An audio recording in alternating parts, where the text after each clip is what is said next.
You've spent hours perfecting your WordPress site, but when a visitor arrives, it feels like they're waiting in line at the DMV just to see your homepage. But why?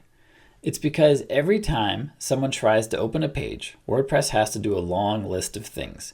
It's talking to your database, fetching theme files, processing plugins, and assembling a page from scratch every single time.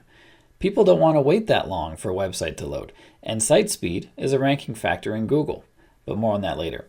Think of your WordPress site like a high-end restaurant kitchen. Without caching, every time a customer orders a meal, the chef has to go to the market, buy ingredients, chop the veggies, grill the meat, and assemble it, and that takes way too long. With caching, however, the chef keeps a stack of pre-made high-quality meals in a warmer. When a customer orders, they grab one and serve it in 5 seconds. That's a much better customer experience. In technical terms, your server takes the final, finished HTML output of your WordPress page and saves it as a static file. The next time a visitor hits that same URL, the server just serves the static file. It ignores the database, it ignores the PHP processing, it ignores plugins, it just serves the file. I am oversimplifying it a little bit, but it doesn't get much more complicated than that. But it's also important to know that caching happens in 3 different places. First, a WordPress caching plugin, like we're just talking about. When a WordPress page is fully loaded, the caching plugin saves the static copy and shows that to the next visitor who visits that same page. The second place caching happens is in the browser. This is when your internet browser like Firefox or Google Chrome saves information about websites you visit.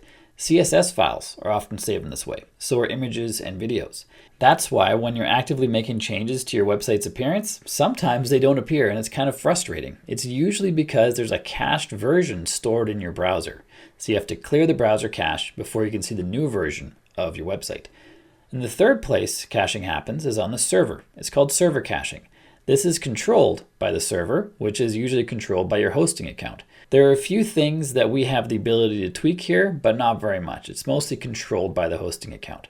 Of those 3 places caching happens, the one we have the most control over is WordPress caching. There are many plugins for caching your website.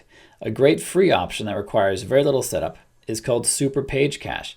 In most cases, all you have to do is install it on your site, and that's it. It gets to work right away, making your website faster. And as I mentioned at the beginning of the video, one of the reasons you want a fast website, or I guess 2 of the reasons, is you want it to be great for your user experience, but you want it to also rank higher in Google. And page speed is a factor in Google rankings. And the reason Google started using page speed as a ranking factor is because Google understands that user experience is everything. Very few people are going to stick around for a slow loading website. Luckily, the process to speed up websites has been figured out and it doesn't need to be that complicated. The video on your screen right now walks you through how to use Super Page Cache and Optimal to get your Google page speed scores in the 90s, which will hopefully help your Google rankings, and it will definitely help your user experience on your websites. So check out that video next.